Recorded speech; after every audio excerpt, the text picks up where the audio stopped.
आज हम सीखेंगे पूर्णांकों के निम्नलिखित गणितीय संक्रियाओं की क्रम विनिमेयता।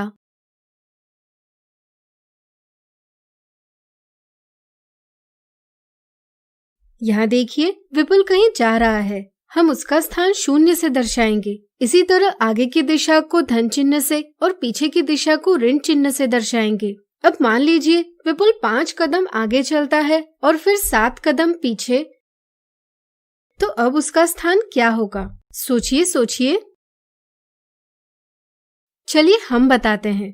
उसका स्थान पता करने के लिए हमें धन 5 और ऋण 7 का योग करना होगा। इससे परिणाम प्राप्त होगा ऋण 2।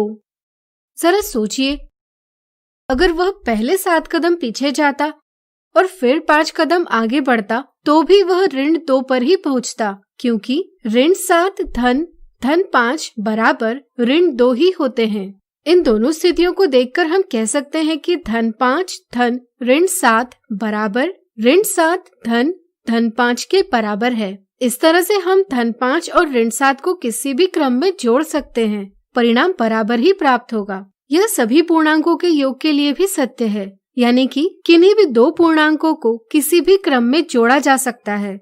फिर चाहे हम दो धनात्मक पूर्णांकों को जोड़े, दो ऋणात्मक पूर्णांकों को जोड़े या विपरीत चिन्ह वाले दो पूर्णांकों को जोड़े, यानी कि पूर्णांकों का योग क्रम विनिमेय यानी कम्यूटेटिव है। क्या पूर्णांकों का व्यवकलन भी क्रम विनिमेय है?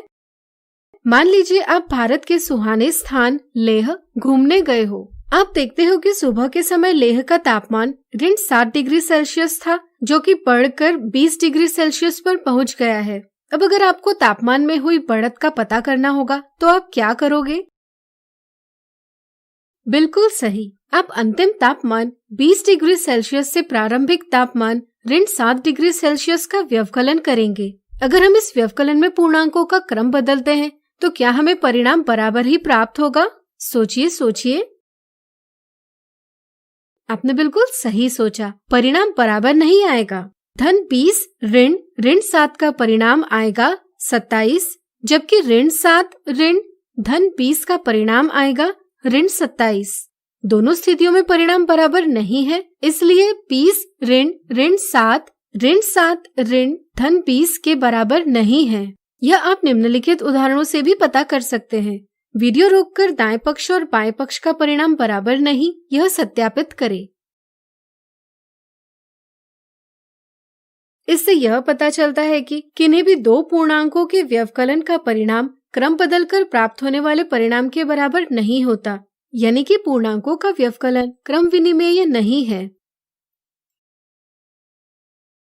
अब आइए पूर्णांकों के गुणन का क्रम विनिमेय गुण समझें। मान लीजिए एक दुकानदार के पास कुछ पुरानी पेंसिल है। उन्हें बेचने पर दुकानदार को 3 रुपए प्रति पेंसिल की हानि होती है। अगर वह ऐसी 6 पेंसिलों को बेचता है तो उसे कुल कितनी हानि होगी? यह पता करने के लिए हमें 6 गुना ऋण 3 करना होगा। क्या इसे क्रम बदलकर यानी कि ऋण 3 गुना 6 से भी हल कर सकते हैं? सोचिए।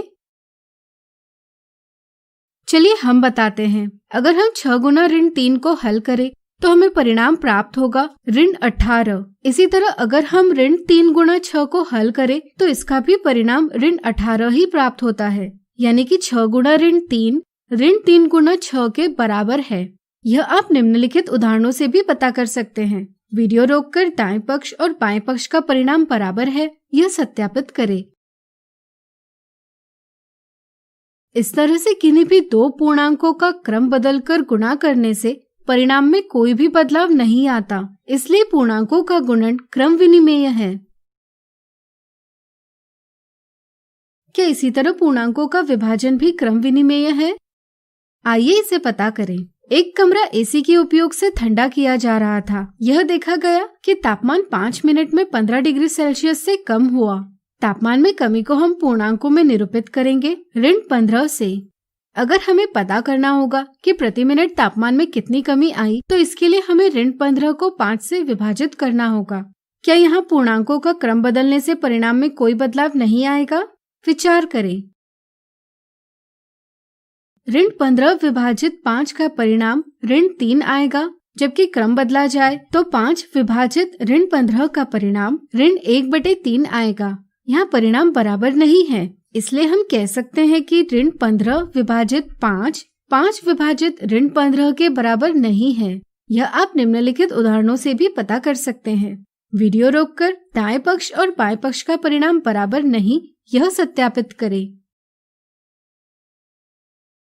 इससे यह पता चलता है कि किन्हीं भी दो पूर्णांकों के विभाजन का परिणाम इनका क्रम बदलकर प्राप्त होने वाले परिणाम के बराबर नहीं होता, यानी कि पूर्णांकों का विभाजन क्रम विनिमेय नहीं है। इस प्रकार आज हमने सीखा पूर्णांकों के निम्नलिखित गणितीय संक्रियाओं की क्रम विनिमेयता। अगले वीडियो में कुछ उदाहरणों से इन्हें और अच्छे से जानेंगे।